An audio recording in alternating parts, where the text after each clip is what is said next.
السلام علیکم ورحمۃ اللہ وبرکاتہ ان الحمد للہ والصلاة والسلام علی رسول اللہ وعلی آلہ وصحبہ ومن والاه اما بعد۔ اس وقت ہمارے سامنے جو مختلف حالات ہیں، خاص طور پر فلسطین کا مسئلہ، بہت سے لوگ اس کی حقیقت سے واقف نہیں ہیں اور فلسطین کی جغرافیائی تاریخ سے اور اس کے نقشے سے واقف نہیں ہیں، اور خاص طور پر جو گنبد ہے جس کو گولڈن گنبد ہم کہتے ہیں، جس کو مسجد اقصی سمجھتے ہیں، تو مسجد اقصی کیا ہے، مسجد اقصی کی حقیقت کیا ہے، اس سے کیا مسلمانوں کے جذبات وابستہ ہیں، اور اصل فلسطین کتنا تھا، اب فلسطین کتنا باقی رہ گیا، یہ ایک نقشے کے ذریعے اس کی وضاحت کی گئی ہے۔ ابھی 2-3 دن پہلے ہمارے ادارہ اشرف العلوم میں طلبہ کرام نے ایک سیرت ایکسپو کیا، جس میں مختلف غزوات کا ذکر کیا۔ غزوہ احد کیسے ہوا، غزوہ بدر کیسے ہوا، غزوہ خندق کیسے ہوا، یہ طلبہ نے بالکل شارٹ ٹائم پہ یہ کام پیش کیا۔ اصلاً یہ خاص طور پر طلبہ کرام کی طرف سے، وہ طلبہ جو ہمارے پاس 10th پڑھتے ہیں اور اس کے ساتھ عالم کورس کرتے ہیں، تو ان لوگوں کا اصل میں سائنس فیئر تھا، تو اس کے ساتھ ساتھ ہم لوگوں نے یہ کوشش کی کہ طلبہ کرام کچھ سیرت کے پہلوؤں کو بھی اجاگر کریں۔ تو مختلف جماعتوں کے طلبہ نے صرف شارٹ نوٹس ٹائم پر، صرف 4 دن کے وقفے کے اندر یہ سارے نقشے جات تیار کیے، رات بھر جاگ کر۔ دن میں ان کی تعلیم ہوتی رہی اور رات میں طلبہ نے یہ کام کیا، جس کو آپ دیکھیں گے انشاءاللہ اس چینل کے ذریعے بھی اس کو نشر کیا جا رہا ہے، تاکہ لوگوں کو اس سے واقفیت ہو۔ اس لیے یہ چیزیں آپ دیکھیں، غور کریں، اس کو زیادہ سے زیادہ آپ پھیلائیے، تاکہ سیرت کی حقیقت ہمارے سامنے آئے، فلسطین کی حقیقت ہمارے سامنے آئے اور لوگوں کو اصل حقیقت سے واقفیت ہو۔ میں امید کرتا ہوں انشاءاللہ ہمارے طلبہ کرام کی یہ محنتیں آپ کو پسند بھی آئیں گی، اور آپ اس کو زیادہ سے زیادہ شیئر کر کے انشاءاللہ ان طلبہ کی ہمت افزائی بھی کریں گے اور لوگوں کو صحیح علم پہنچائیں گے۔ جزاکم اللہ احسن الجزاء۔ اس کے ساتھ ساتھ انشاءاللہ ایک تفسیر کا جو مختصر درس قرآن کا سلسلہ ہمارا رکا ہوا تھا، اللہ کی ذات سے امید ہے انشاءاللہ ایک اگلے ہفتے سے مختصر درس قرآن کا جو سلسلہ میرا تھا وہ انشاءاللہ پھر شروع ہوگا۔ سورہ یوسف چل رہا تھا، اس کے 10 پارٹ ہو گئے تھے، 11واں پارٹ انشاءاللہ اگلے ہفتے ضرور آپ کے سامنے آئے گا۔ خود بھی سنیے، استفادہ کیجئے اور زیادہ سے زیادہ شیئر کر کے اوروں کو بھی قرآن سے راغب کرانے کی، قرآن کی طرف کوشش کیجئے۔ السلام علیکم ورحمۃ اللہ وبرکاتہ۔ السلام علیکم ورحمۃ اللہ وبرکاتہ۔ آپ کے سامنے جو بھی یہ نقشہ پیش کیا جا رہا ہے، یہ ملک شام کا قدیم نقشہ ہے، اور یہاں رکھا ہوا یہ ملک شام کا جدید نقشہ ہے۔ قرآن پاک میں اور احادیث میں چونکہ متعدد آیتیں اور متعدد احادیث ملک شام کی فضیلت پر وارد ہوئی ہیں، اسی لیے حضرت ابوبکر صدیق رضی اللہ تعالی عنہ نے اپنے دور خلافت میں قتال مرتدین سے فراغت کے فوری بعد ملک شام کا رخ کیا، اور تقریباً لکھا گیا ہے کہ 47,000 کا لشکر یکے بعد دیگر گروہ در گروہ آپ رضی اللہ تعالیٰ عنہ نے ملک شام کی طرف روانہ کیا۔ اولاً تو آپ نے ابو عبیدہ بن الجراح رضی اللہ تعالیٰ عنہ کو لشکر اسلامیہ کا سپہ سالار اعظم قرار دیا، لیکن بعد میں ان کو معزول کر کے خالد بن الولید رضی اللہ تعالیٰ عنہ کو سپہ سالار اعظم قرار دیا۔ ان کی سرکردگی میں بصرہ فتح ہوا، اس کے بعد اجنادین کے مقام پر ایک بڑی گھمسان کی لڑائی ہوئی، وہاں بھی مسلمان فاتح رہے۔ اس کے بعد مسلمان دمشق کی طرف بڑھے، دمشق میں تقریباً 21 روز کا محاصرہ کرنا پڑا۔ یہ چونکہ ان کا کیپٹل سٹی مانا جاتا تھا، ایک مضبوط قلعہ یہاں تھا اور بڑی فوج یہاں جمع تھی، تو مسلمانوں کی اس کے فتح کرنے میں بڑی دشواریاں پیش آئی۔ اس کے بعد نتیجتاً مسلمان اس کو فتح کر چکے، لیکن جس روز مسلمان دمشق کو فتح کر لیے، اسی روز حضرت ابوبکر صدیق رضی اللہ تعالیٰ عنہ کا انتقال ہوا۔ ان کے انتقال کے بعد خلیفۃ المؤمنین حضرت عمر بن الخطاب رضی اللہ تعالیٰ عنہ بنے۔ انہوں نے مسلمانوں کو حکم دیا کہ اب اوپری علاقوں کی طرف رخ کرو، اوپری علاقوں کی طرف کوچ کرو، تو ان کے حکم کے مطابق، اور انہوں نے سپہ سالار اعظم خالد بن الولید کو معزول کر کے ابو عبیدہ بن الجراح رضی اللہ تعالیٰ عنہ کو بنایا۔ ان کے حکم کے مطابق مسلمان آگے بڑھے، حمص پہنچے تو حمص والوں نے مسلمانوں سے 1 سال کا محاصرہ کر لیا، 1 سال کا معاہدہ امن کر لیا۔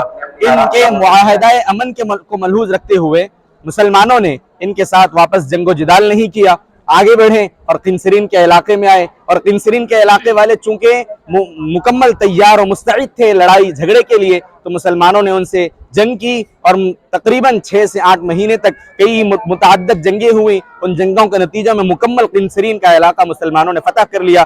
جب واپس لوٹے تو حلب بھی مسلمانوں نے فتح کیا۔ جب واپس حمص کو پہنچے تو 1 سال کی مدت چونکہ مکمل ہو چکی تھی اور یہ لوگ بھی تیار تھے لڑائی جھگڑے کے لیے، تو یہاں بھی جنگ و جدال ہوئی، جس کے نتیجے میں مسلمان فاتح رہے اور بیت المقدس کے علاوہ تمام علاقہ مسلمانوں نے فتح کر لیا۔ اب حضرت عمر رضی اللہ تعالیٰ عنہ کے حکم کے مطابق مسلمان بیت المقدس کی طرف متوجہ ہوئے، اور حضرت ابو عبیدہ بن الجراح نے تمام لشکر اسلامیہ کو 6 گروہوں میں تقسیم کر کے یکی بعد دیگرے روزانہ ایک گروہ کو تقسیم کیا، اور بعد میں خود بقیہ ماندہ لشکر کو لے کر بیت المقدس پہنچے۔ 4.5 ماہ تک بیت المقدس کا انہوں نے محاصرہ کیا، تمام بیت المقدس کا گھیراؤ 4.5 ماہ رہا، اور اس مدت میں کئی جنگیں حضرت ابو عبیدہ بن الجراح نے دشمنان اسلام رومیوں سے کی، لیکن چونکہ مقدر میں فتح لکھی نہیں تھی، اور جس کے نتیجے میں ان تمام کوششوں کے باوجود مسلمان فتح یاب نہیں ہو سکے اور کوئی خاطر خواہ فائدہ حاصل نہیں ہوا۔ بعد میں ایک عیسائی پادری، ایک پاپ ابو عبیدہ بن الجراح سے ہم کلام ہوا، اور اس نے کہا کہ ہمیں جو پیشن گوئی دی گئی ہے اور ہمیں جو اپنی کتاب میں بتایا گیا ہے وہ یہ کہ تمہی میں سے ایک آدمی بیت المقدس فتح کرے گا، لیکن اس کی نام، اس کا حیت اور اس کی جو شکل و شباہت ہمیں بتائی گئی ہے وہ تم میں نظر نہیں آتی۔ ہمیں بتایا گیا تھا کہ وہ عمر بن الخطاب ہیں، اب جب تم وہ نہیں ہیں تو ہم کسی بھی صورت بیت المقدس تمہارے حوالے نہیں کریں گے۔ اب تو 4.5 ماہ کی مدت ہوئی ہے، اگر 20 سال تک بھی تم محاصرہ برقرار رکھو تو بیت المقدس تمہیں ہاتھ آنے والا نہیں ہے۔ یہ ساری باتیں جب ابو عبیدہ بن الجراح نے حضرت عمر رضی اللہ تعالیٰ عنہ سے کہی اور انہیں بیت المقدس آنے کی درخواست کی، تو حضرت عمر رضی اللہ تعالیٰ عنہ نے اس درخواست کو قبول کیا اور بیت المقدس کی طرف کوچ فرمایا۔ جب بیت المقدس پہنچے اور ان کے پادریوں اور ان لوگوں نے، ان کے صاحب علم لوگوں نے جب ان کو دیکھا تو وہ پہچان لیے اور پکار اٹھے کہ بلا شبہ یہی وہ شخص ہے اور یہی وہ ذات ہے جس کے ہاتھوں بیت المقدس فتح ہونے والا ہے۔ جب انہوں نے مکمل طور پہ ان کو پہچان لیا تو بغیر کسی جنگ و جدال اور لڑائی جھگڑے کے بیت المقدس کی ساری چابیاں ان کے حوالے کر دی۔ لہذا ان کی دور حکومت میں تمام ملک شام مسلمانوں کے زیر نگی آ گیا۔ اس کے علاوہ دیگر علاقے بھی فتح ہوئے، لیکن چونکہ ملک شام سے بحث ہے اسی لیے اسی پر اکتفا کیا گیا۔ اب ملک شام جب انہوں نے فتح کر لیا تو یہ 450 سال تک مسلمانوں کے قبضے میں باقی رہا۔ 450 سال بعد 1095 عیسوی میں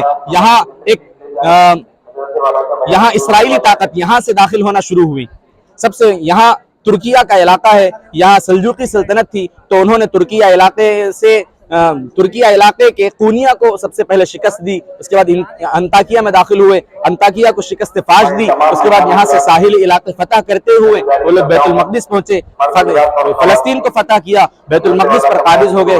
اس زمانے میں سلجوقی سلطنت کے والی جو عراق میں موجود تھے وہ عماد الدین زنگی تھے، ان کی بھی خواہش رہی کہ وہ بیت المقدس کو فتح کریں، لیکن ان سے یہ نہیں ہو سکا اور وہ وفات پا گئے۔ ان کے بیٹے نور الدین زنگی رحمۃ اللہ علیہ نے ایک لشکر جرار کو بیت المقدس کی طرف روانہ کیا۔ وہ لشکر جب یہاں آیا تو اس نے ساحلی کچھ علاقے فتح کیے، بیت المقدس فتح کرنا چاہتے تھے، لیکن مصر میں کچھ ایسے واقعات اور حادثات پیش آئے جس کے نتیجے میں مسلمان مصر کی طرف رخ کیے۔ ان کے حکم کے مطابق جب مصر میں لڑائی اور جھڑپیں چل رہی تھی کہ اسی دوران نور الدین زنگی رحمۃ اللہ علیہ کا انتقال ہوا، وہ بیت المقدس فتح نہیں کر سکے، لیکن ان کے بعد سلطان صلاح الدین ایوبی رحمۃ اللہ علیہ نے ان کی جگہ لی اور وہ باضابطہ مقصد اور نشان منزل بنا کر بیت المقدس پہ متعدد اور پے در پہ انہوں نے کئی حملے کیے۔ ان کی انتھک کوششوں کے نتیجے میں اللہ تعالیٰ نے بیت المقدس کو بھی اور تمام فلسطین کو ان کے ہاتھ پہ فتح کیا۔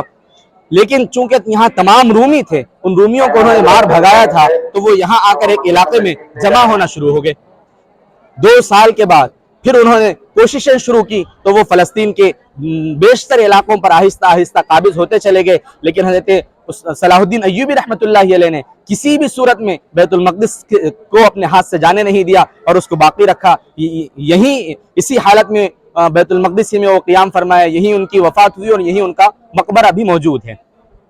اس کے بعد یہ مسلسل مسلمانوں کی زیر سرپرستی مسلمانوں کی حکومت میں رہا، یہاں تک کہ 1517 کا زمانہ آیا. 1517 کے زمانے میں خلافت عثمانیہ تھی، وہ دیگر علاقوں پر قابض ہونے کے ساتھ ساتھ ملک شام پہ بھی، فلسطین پہ بھی اور بیت المقدس پہ بھی قابض ہو گئی. ان تمام پر قابض ہونے کے بعد جب یہ انہی کی سرپرستی اور ان کے زیر سلطنت چل رہا تھا تو 1805 سے 1848 کا زمانہ وہ زمانہ ہے جس میں سلطنت عثمانیہ ڈھیلی پڑنے لگی، کمزور پڑنے لگی اس کی جڑیں. تو یہ والی مصر جو محمد علی پاشا تھا اس نے اس کمزوری کا، اس موقع کا فائدہ اٹھایا اور فلسطین اور اس کے بیت المقدس اور ملک شام کے دیگر علاقوں پر وہ قابض ہو گیا. کئی علاقوں پر اس نے قبضہ کر لیا. لیکن جب سلطنت عثمانیہ کی باغ دوڑ حضرت سلطان عبدالحمید ثانی نے سنبھالی تو انہوں نے اس والی مصر کو ان تمام علاقوں سے مار بھگایا اور تمام علاقے واپس سلطنت عثمانیہ میں شامل کر لیے.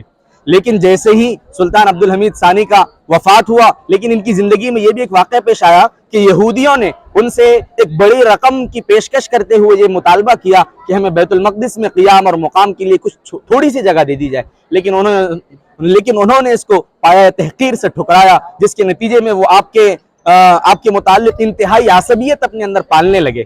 جیسے ہی حضرت کا انتقال ہو گیا سلطان کا، ان کے بعد ان لوگوں نے والی حجاز کو بھڑکانا شروع کیا اور سلطنت عثمانیہ بھی کمزور اور ڈھیلی پڑنی شروع ہو گئی.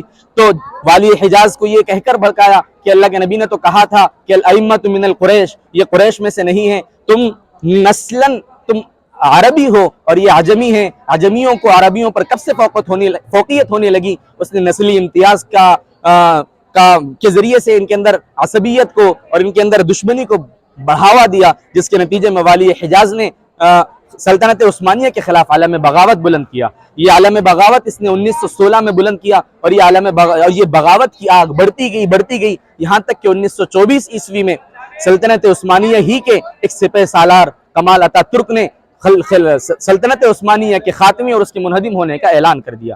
اس اعلان کے بعد پورا ملک شام 4 حصوں میں تقسیم ہوا. ایک حصہ، یہ 4 حصے یہاں موجود ہے، ایک حصہ یہ لبنان کہلاتا ہے، دوسرا حصہ سیریا ہے، یہ تیسرا فلسطین ہے اور یہ چوتھا اردن ہے. یہ 4 حصوں میں تقسیم ہوا. اس تقسیم کے بعد فرانس ان 2 حصوں پر غالب آیا اور انہوں نے اس پر قبضہ کر لیا. بقیہ ماندہ 2 حصوں پر برٹش یعنی برطانیہ نے قبضہ کیا اور برطانیہ نے باضابطہ یہودیوں کو دعوت دے کر اور انہیں بلا کر یہاں بسانا شروع کیا اور 1924 عیسوی سے انہوں نے یہاں یعنی فلسطین میں یہودیوں کی آباد کاری کی محنت شروع کی. اس کی آگے کی تفصیل انشاءاللہ آگے بتائی جائے گی. جزاک اللہ خیر.